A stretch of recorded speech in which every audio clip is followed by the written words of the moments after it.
So by now you will have finished your questionnaire.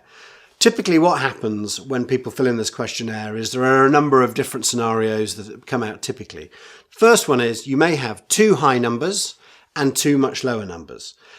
Alternatively, you might have a very even spread across all four of the different columns.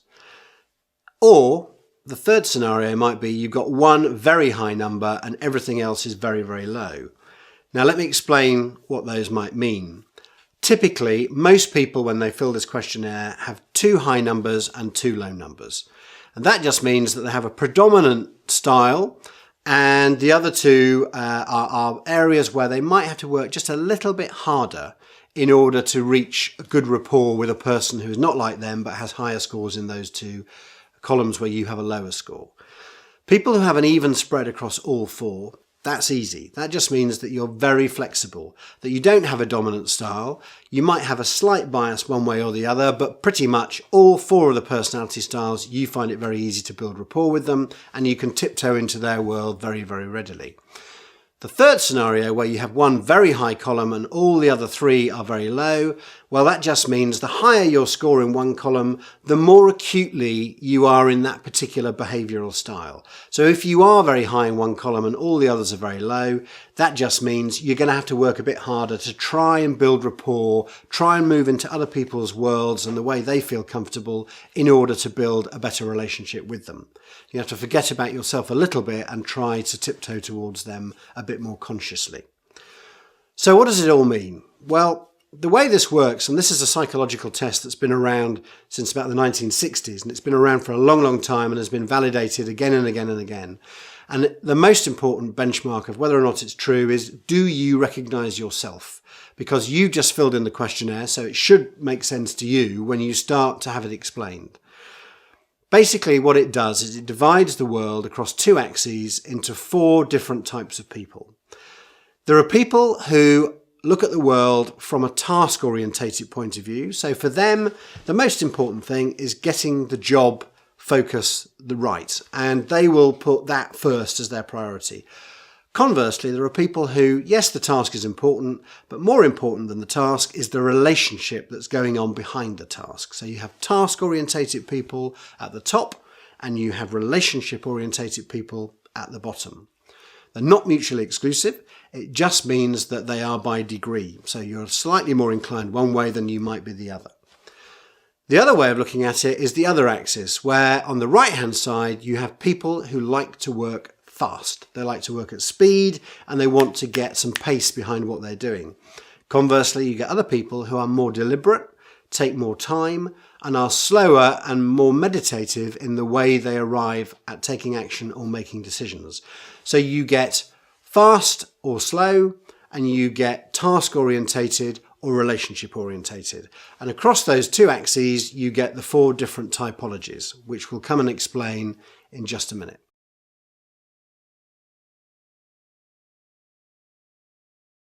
So now you'll have a clue as to where you might be. If you are in the highest number, and that's the number we're most interested in, because whether or not you've got an even spread or one very high number or two that are fairly high and two that are fairly low, the number we're particularly interested in is the one where you have the highest number of ticks or crosses, so the highest number in the four columns. Now it may be that you've only got a margin of 1 or 2 between the first two preferences that you have, but just imagine the first one, the biggest number, as being the benchmark of where you are particularly strong, where your main style is. Now, the important thing to remember is that there is no right or wrong answer. You can't be wrong in this. Most people will have a spread across all four, so you've probably got some answers in each of the four columns.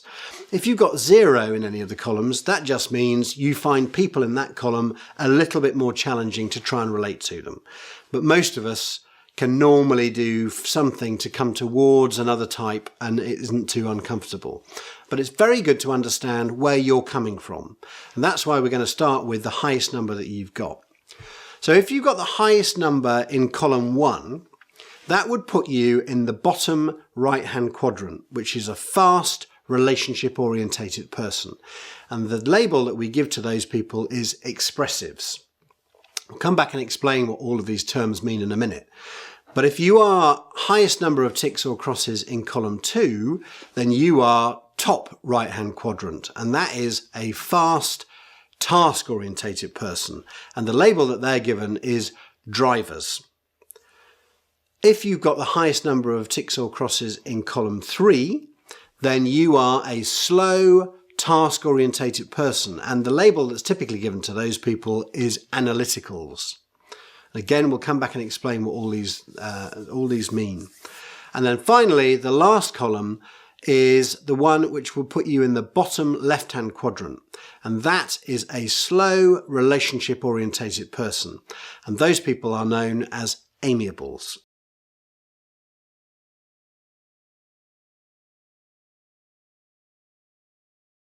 Okay, so let's have a look at each of the ones in a bit more detail. Now, the way you will see yourself may be different from the way that the other groups might see the sort of person that you are. And we're going to look at those two things now. But let's start by looking at the ones who are fast relationship people, the expressives. Expressives are quite easy to spot quite often. And a lot of this is about picking up clues as to the sorts of person you might be dealing with.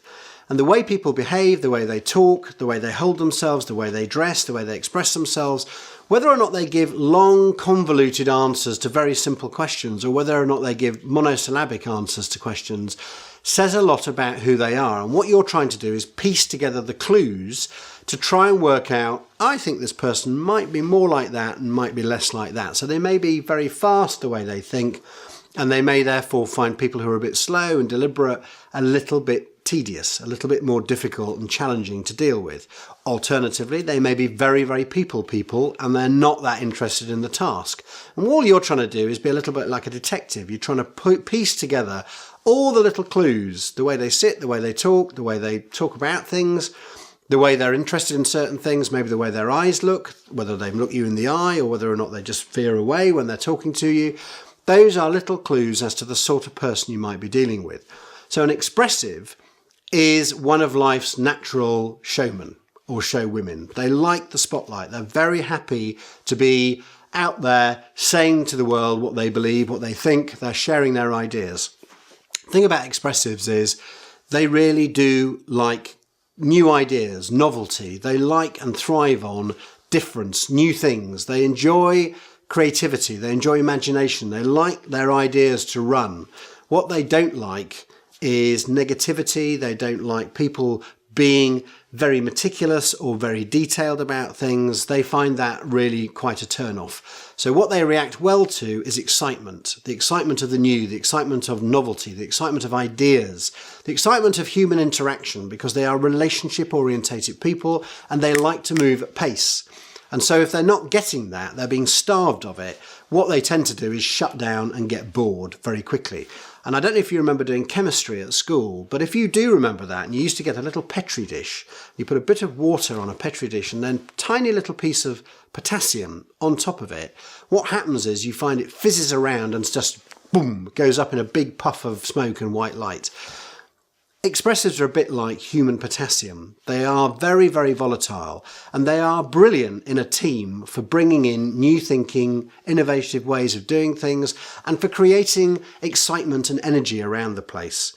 So potassium, or think of them as life's natural show-offs. That does, of course, come with a negative downside, but we'll talk about that in a minute. But if you've got an expressive in front of you, remember they need to be engaged, because if they're not fully drawn in and fully part of what you're doing and not excited about it, they will turn off very rapidly. And if you lose their attention, it'll wander off somewhere else and you will have lost the chance to persuade or influence or sell to them, because they've gone, they're out, they're finished, they're over. So you need to make sure that they are fully engaged all the time.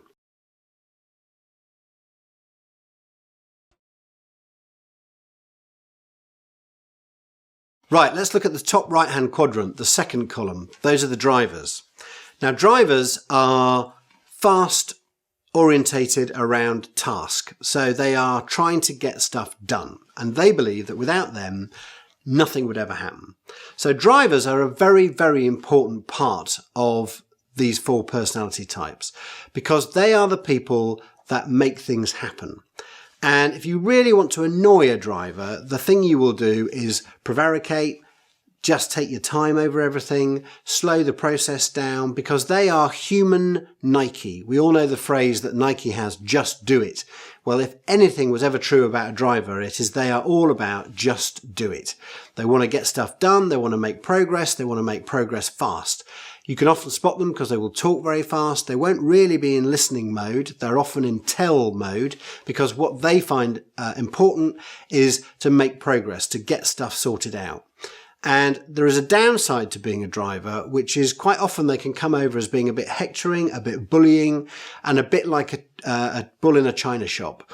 Because they are so concerned with getting stuff done, they will pretty much run over anybody who stands in their way. Now that can be a bit of a problem, quite clearly, because not everybody's like a driver. The other thing about drivers is, if you've got lots of drivers around the table or in a team or working with you, they'll all be trying to drive. And that can often cause a lot of confusion and a lot of tension. Because if everyone's trying to drive, everyone's trying to be in charge. And the thing with drivers is never do two things. One, never tell them what to do. If you try and tell a driver what to do, they will come out fighting very, very hard. No one tells a driver what to do. They will decide, thank you very much. The other thing is, don't waste their time. They cannot stand their time being wasted. Because if you just take your time, as you naturally might do if you're not like a driver, that will just annoy them and they will bug out. So their eyes will go down, they will glaze over because they're not engaged with the process anymore, because it's just too slow for them. So they are people who love being at speed. And if you try and meet them halfway and you try and be a little bit quicker about the decision-making process, you will have a good meeting or a good interaction with drivers.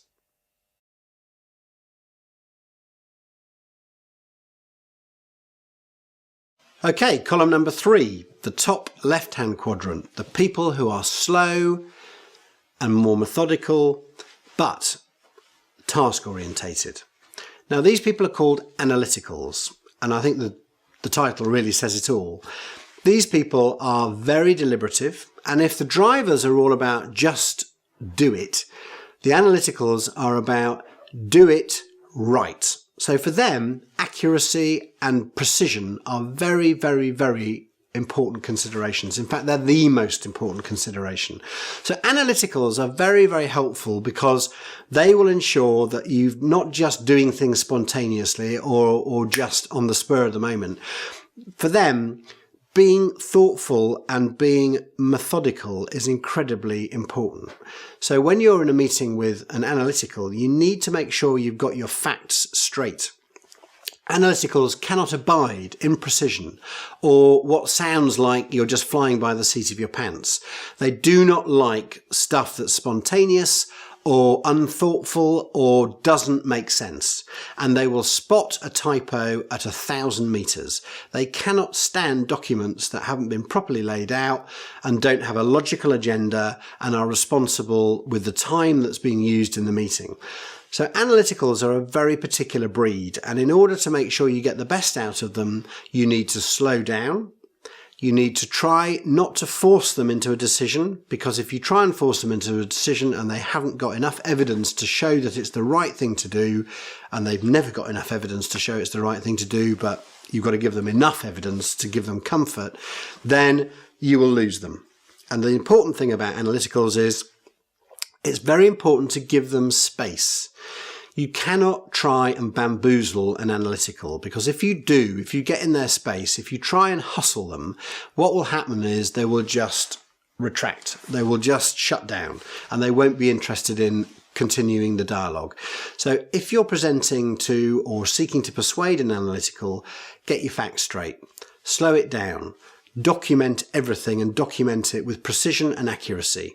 Make sure there's an agenda for the meeting. Make sure that you handle their time responsibly and give them physical space so that when you're sitting down, which is the best way to talk to analyticals, you are calm, thoughtful, and you just give them time to make their mind up, and you give them physical space, maybe across a table or with a desk, something between you that gives them the objectivity that they require, because they don't want to be sold to. They want to make their own mind up in their own time. And all you can do is present the evidence to them in the way that you feel it makes a compelling argument, and then answer their detailed questions, and they will be detailed because analyticals are obsessed with detail. They want to know everything. They want to know everything so they can make the right decision. Now, if you're on the other side of the matrix, if you're on the right-hand side and you're a fast person, whether it's fast relationship or fast task, this will annoy you because it will slow you down.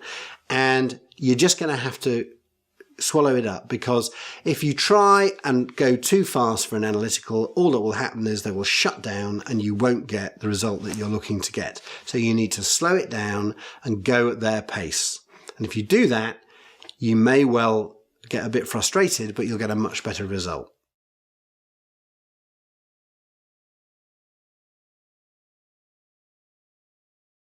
Okay, let's talk about the final group. The people in the fourth column, or the bottom left-hand quadrant, the people who are slow relationship-orientated people, and they're known as amiables. Now, amiables are life's diplomats. They are the people that are only really motivated by or interested in the long term.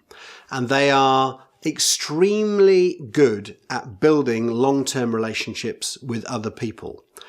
Now, to do this, they take their time, quite considerable time, because they don't want to rush their fences. They don't want to do things in a hurry and regret the decision they've made or the relationship getting off to the wrong start. So what they will do is they will, bit by bit, try and get to know you, which means they take their time. They won't be rushed. They don't like people who try and rush them. And if you do try and rush them, the nice thing about amiables is you'll never know that you've put their nose out of joint. You'll never know that they're a bit cross with you for having tried to make them do something faster than they would have done normally.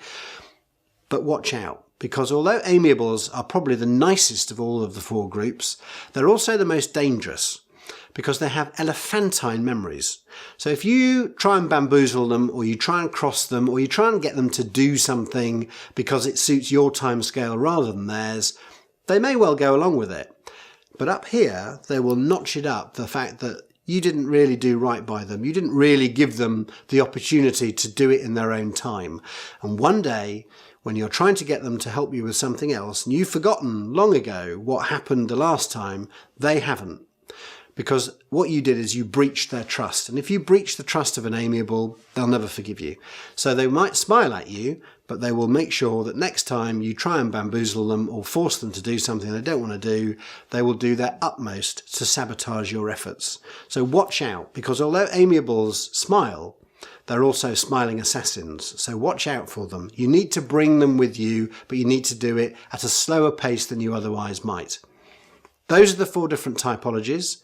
What we'll also now look at is, if you're like one of those, how might you be seen by the other typologies? Because not everybody sees the world the way you do. The chances are that only a quarter of the world is like you. And if only a quarter of the world is like you, that means 3/4 of planet Earth may not find you as palatable as people who are like you do. So what do you do about that? How do you recognize it? And how can you adapt your behavior to make you more acceptable to more of the people that you might be meeting with?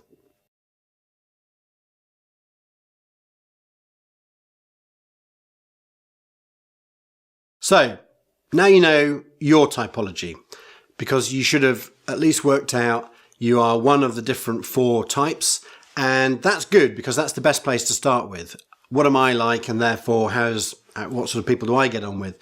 Because the chances are the people that you bond with the best, the people that you like immediately, the people you click with, are probably the people who are like you. So if you're an expressive, you probably like people who are fun, lively, really enjoy and come alive with lots of ideas and like to create and use their imagination. If you're a driver, you probably respond very positively to people who, like you, care about getting stuff done and doing things quickly. If you're an analytical, you probably make sure that you tend to correspond best with people who are painstaking, who care about detail, who are very, very into making sure this is the right thing to do. And if you're an amiable, you probably like to take your time. You probably like to just relax a little bit into a relationship. You like to start a conversation with somebody, maybe a stranger. by just warming up and just inquiring about how people are and what they are like and what's in their world. And you maybe are a little bit more considerate than maybe some of the other groups about the person that you're talking to. So the people you get on with best are the people who are most like you, which is good if the only time we ever did business, we did business with people who were just like us. That would make things very simple. However, it's not like that in reality, is it? So you'll often be coming across people who aren't like you, who don't look at the world in the same way that you do, and therefore are from one of the other different typologies. So what do you do about recognizing them, and how do you move towards their world so that you're going to build a better rapport with them? And instead of bullishly just being yourself, you start to tiptoe into their world and start to give them clues that you understand them and the way they look at the world, so that you're empathetic with them. And if you do that, then you become a much, much better communicator, and you have a much better chance of them listening to your message and responding to it in a positive way. So how are each of the 4 different groups seen by the people who are not like that group? Well, if we start bottom right again with the people who are expressives, the people who are fast relationship orientated people, the nice thing about that is that you can be highly energetic and very energizing to be around. The downside for other people who are not like expressives is that you can sometimes come across as being a little bit fly-by-night, a little bit quick and surface, a little bit shallow. You can come across as a bit flighty, being obsessed with tiny little ideas and just moving around at pace, being a bit butterfly-like. And that way you can really annoy people and put their backs up if everything seems just a little bit glib, a little bit surface. So expressives have to really work hard to make sure that they bring people with them, they stay engaged with the process, because even if their attention is wandering and they're bored because they've got it and they want to move on, that doesn't mean that everybody in the room is feeling the same way. Some people like to talk through things and just really begin to understand. So if you're an expressive, you have to work hard to try and make sure that you stay with it, that you stay focused, and you don't just let your little agile mind wander off at will, because nobody will respond well to that, and you will find the whole process very unproductive. The people that expressives particularly have to focus on are the analyticals. And they are particularly challenging because, of course, the values that analyticals have are the polar opposite of what makes expressives excited. Analyticals care about detail, they care about precision, they care about things that expressives find dull and boring and just get bogged down in detail. You can't be like that. If you're having a meeting with an analytical and you're an expressive, you've got to go towards them. You've got to try and couch things in terms that analyticals will appreciate. Conversely, if you're an analytical and you're dealing with an expressive, you've got to liven it up. You've got to make it engaging and have their imagination brought into the whole thing. Because if you don't do that, they will be staring out the window, not listening to you within seconds. And you'll be droning on about the detail of clause 5, paragraph C, subsection B, and they will have gone. They may physically be there, but they'll be mentally checked out. So you need to liven it up a bit if you want to keep an expressive engaged. Okay, what about drivers? Drivers, we all know, are all about get it done. Now, that's good in some respects because you need drivers. You need people who are going to corral everybody and make sure that we end up doing something, not just talking about doing things. But the problem with being a driver is you can sometimes come across as being a bit hectoring, a bit bullying. You can be a bull in a china shop. And that doesn't go down particularly well with everybody because nobody really likes to be bullied. Most particularly, the people that drivers have to watch out for are amiables. Again, the polar opposite people. If you're a diplomat, if you're a person who cares about the feelings of everybody in the room, if you care about building consensus, you're not going to respond terribly well to somebody who comes charging in, says, this is what I think, let's all do that, and doesn't really get any interest out of having a discussion about it or asking other people for their opinion. So if you're a driver and you're a little bit prone to doing that, then just keep yourself in check, because if you're in a meeting, particularly with an amiable, you need to slow it down and you need to make sure that you bring them with you. Now that might frustrate the heck out of you, but do it, because if you don't do it, they will get you next time and you won't always get the result that you want. So if you want to bring other people with you, Try to be a little bit less bullish. Try to be a little bit more good at listening. Try to be one of those people that actually bothers to say on a Monday morning, how was your weekend? And then actually listens to the answer rather than just says, and by the way, where's that report that I asked you for on Friday? Because that is the typical behaviour of a driver, and it doesn't go down particularly well with everyone. Now, what about analyticals? Well, analyticals, we've already established, care about detail, they care about being thoughtful, and they care about making sure we're doing the right thing. Now, the problem for you as an analytical is that the other groups might just see you as being a pedant. They might just see you as like a constant brake on getting anything done.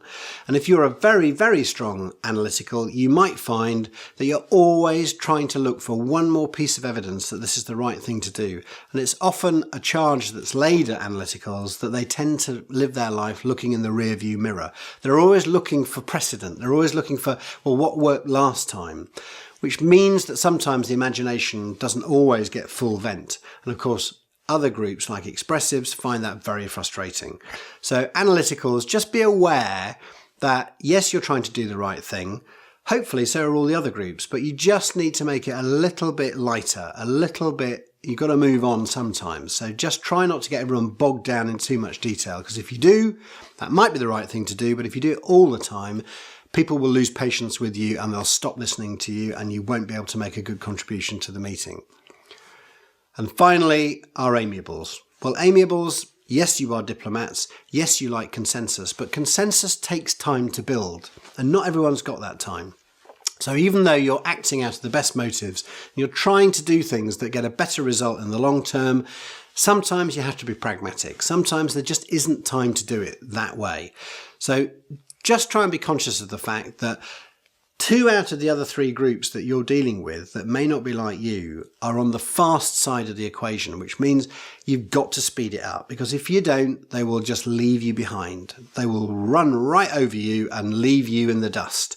They're not really interested in being very, very slow and being very, very deliberate and taking the time, because they'll have just moved on. They haven't got the time, they haven't got the patience, they haven't got the inclination. So just try and move a little bit towards them and show that you mean business. Show that you're not just idly trying to be nice to everyone, because they can't abide that. What they want is results. So try and move a little bit towards them and try and be a little bit more directional and focused on what you're trying to achieve, rather than just meandering around the subject and going round and round in circles, which is how they will see you if you don't become a little bit more conscious of the sorts of people that you're dealing with.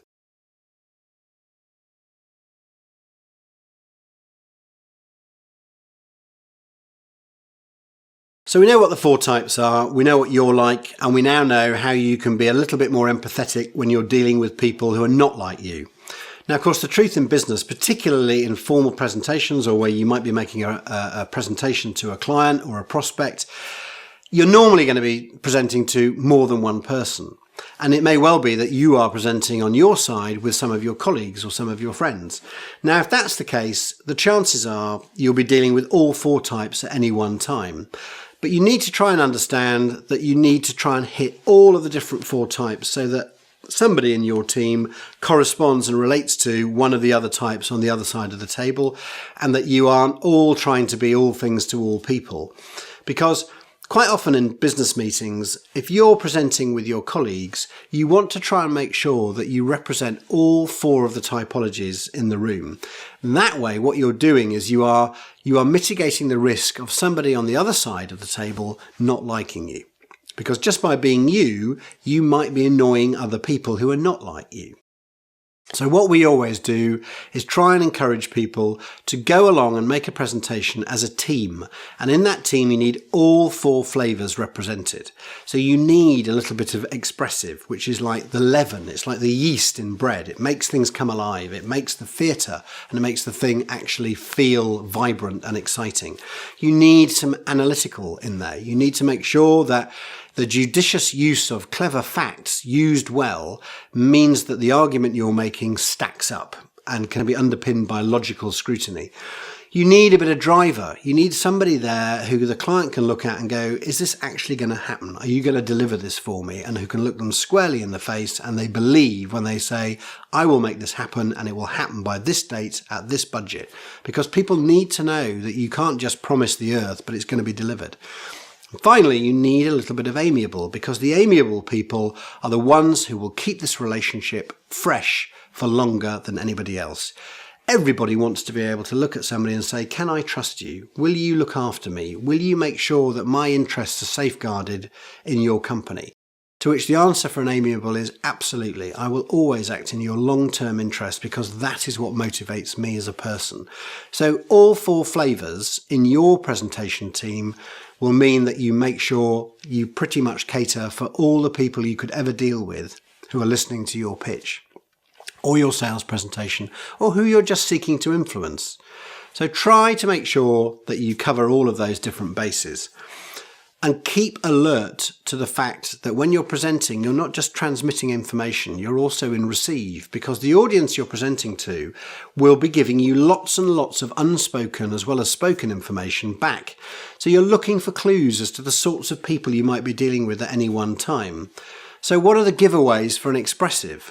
Well, an expressive will probably, a bit like me, use their hands quite a lot. They will be very animated. They will be very happy to jump in and express an opinion. It may not be a terribly thoughtful opinion at all times, but they will be very happy to share it. A driver will be always interested in, so what happens next? How do we make this happen? And quite often you'll be able to spot people who are fast on the fast side of the axes, because they will give you quick, short, sharp answers to questions. People on the other side of the axis, if you ask them a very straightforward question, they'll probably elaborate on their answer. They'll give you lots of qualifying statements to justify what they've said, because for them, that's important, to be able to stand behind what they've been saying. And if you are listening for those clues, you can spot whether or not you're getting fast, sharp answers or long, convoluted answers. And if you're getting either of those, you know that you might be dealing with somebody on the slow side of the axis or somebody on the fast. Therefore, you can speed up or slow down in order to make sure you're building better rapport. You might also be looking for things like eye signals. You might be looking for the way people dress, the way they sit, whether or not they're sitting forward or whether or not they're leaning back, whether or not they are a little bit haphazard in the way they convey themselves, or whether or not they're very neat and precise and everything in front of them, the paper, the pencil, whatever they've got, their laptop is ordered, and whether or not the workspace they inhabit has got lots of personal things in it, in which case you might be dealing with somebody who's more relationship orientated or is just incredibly pristine and has no personality on show whatsoever, in which case you're probably dealing with somebody who's maybe an analytical or a driver. Now, these aren't precise things, but these are clues that you're looking for. And clues are absolutely vital, because a bit like being a detective, all you're trying to do is piece together a little jigsaw to work out what are these people like and how can I talk to them and relate to them in a way that makes them like me. And once you do that, then you've got a chance of getting some rapport. And if you get the rapport, you've just increased your chances of persuading them, influencing them, selling to them 100-fold. This is the bedrock of all great persuaders, all great influencers, is they're able to relate to people in a language and a style that those people appreciate and understand.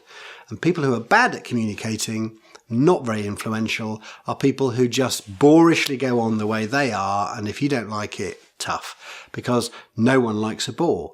So you need to know how to behave with people who are not like you. And if you can do that, you will inherit the earth, because it's the key to being a great communicator.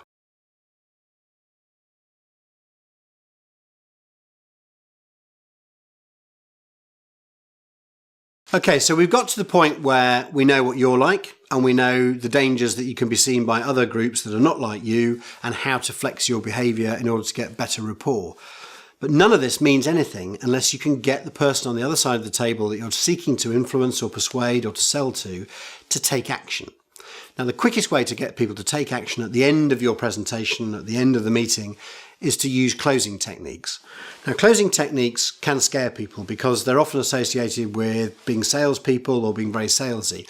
But if you think of a closing technique as just being the way that you get people to take action, it's the full stop to the meeting. It's when you say, so what are we going to do? And there are about 5 or 6 different closing techniques that usually work pretty well to get people to take action. So I'm going to talk about some of those closing techniques, but most importantly, which closing technique works best on which typology, which personality style. Because if you use certain closing techniques on drivers, you'll get a very negative reaction, but other ones might work better. And the same for all the other personality styles. So don't be off-put by the terminology that we use for these closing techniques, because you'll see them in everyday life used all the time. But the big ones, the ones that tend to get used most often, are the confident close, the direct close, the one where you just say to somebody, we've made our case, are we in business? Do we start on Monday? Another one might be the alternative close, which is, we've made our case, would you like to do this or would you prefer to do that? The decision is yours. A third one might be a summary close, which would be, we've made the arguments, let me just reprise the big 5 reasons why this is the right thing to do. 1, 2, 3, 4, 5.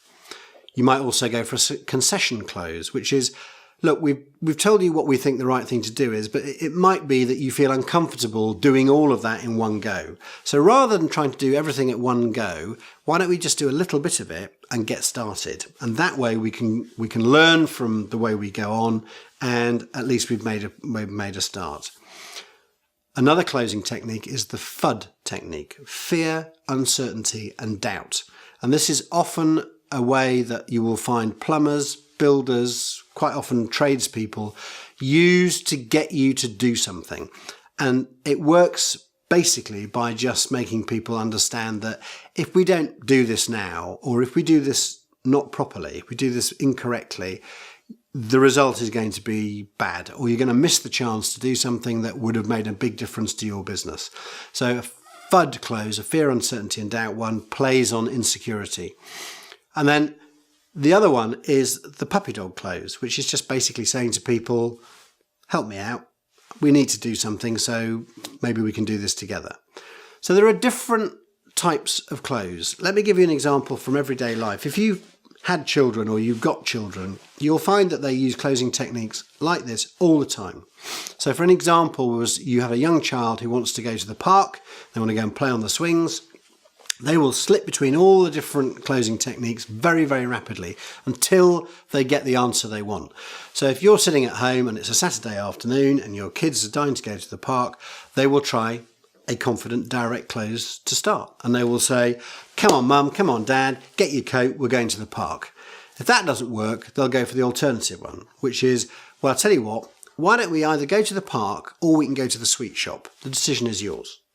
Or if that doesn't work, they might try a FUD close. They might try fear, uncertainty and doubt, which is, if you don't take me to the park, I will run around the house causing havoc and driving you nuts all afternoon. Shall we go? And if that doesn't work, they might try a concession close. The concession close could be, tell you what, I know you don't want to go to the park, but if we just go for 15 minutes, maybe if we like it, we'll stay for an hour. And if we don't like it, we'll come home. How does that sound? And if that doesn't work, they'll try the puppy dog. And the puppy dog would be, come on mum, come on dad, let's go. So you can see that people can use these all the time, and they can use them and interchange between them. But the question is, which closing technique works best for an amiable, which one works best for a driver, which one for an analytical, and which one for an expressive? Well, I can save you an awful lot of grief by helping you understand that pretty much any of the different closing techniques, apart from one, will work with an expressive. Expressives, remember, are fast relationship people. They want to get stuff going, they thrive on excitement, and they want to make sure they're doing something. So they love nothing more than to commit to action. So you can use pretty much any of the closing techniques on them. There is one closing technique I have not mentioned called the summary close, which they probably won't react well to. And the summary close, if you remember, is the one that says 5 reasons why it's the right thing to do, because by the time you've got to the second reason, they'll be asleep. They've already committed to doing something. They don't want to hear the other 5 reasons all over again. But a summary close would work with an analytical because it shows thoroughness and it shows meticulous going through the arguments. So I would use on an analytical a summary close.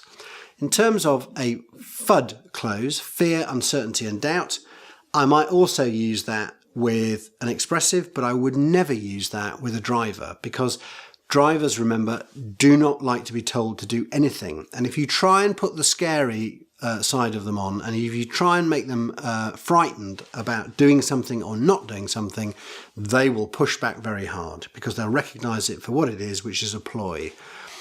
But I would use on a driver the alternative close, because remember, drivers like to have the at least appearance of being in charge. It's very important to them. So an alternative close has the dual benefit of making them feel like they're in charge, but actually narrowing them down to, you can either do this or you could do that. So an alternative close is a very effective technique with a driver. With an amiable, I would try the direct close, which might sound a contradiction in terms, because of course these are people who like to take their time, they like to deliberate, they like to get consensus. The problem with that is, of course, that they can take too much time. So what you're trying to do is get them to commit, and a direct or confident close might just do that. It might be that if you've made a really good argument, a really good compelling presentation, it may well be that if you say, so can we start on Tuesday? That might be the chance that they're looking for, and you might actually get them to make a decision. And even if you don't get them to commit at the time, you might then be able to go back and try another closing technique later on when they've said, oh, I want to go away and talk to other people and try and make sure I've got the right decision. But then you can go back into the sales loop and say, well, tell me what it is that you might want to think about or talk about with somebody else. We'll see if we can argue it through now. So don't give up. Use all of these techniques. They're very, very useful tools, but practice them. And more importantly, listen out for them, because people will use them on you all the time. And just be aware of them, because they're very valuable tools in your armory. And if you use them well and you think about the person you're dealing with and you use the appropriate close for the appropriate personality type, then you've got a massive chance of getting that person to commit to doing the thing that you hopefully have convinced them is the right thing to do.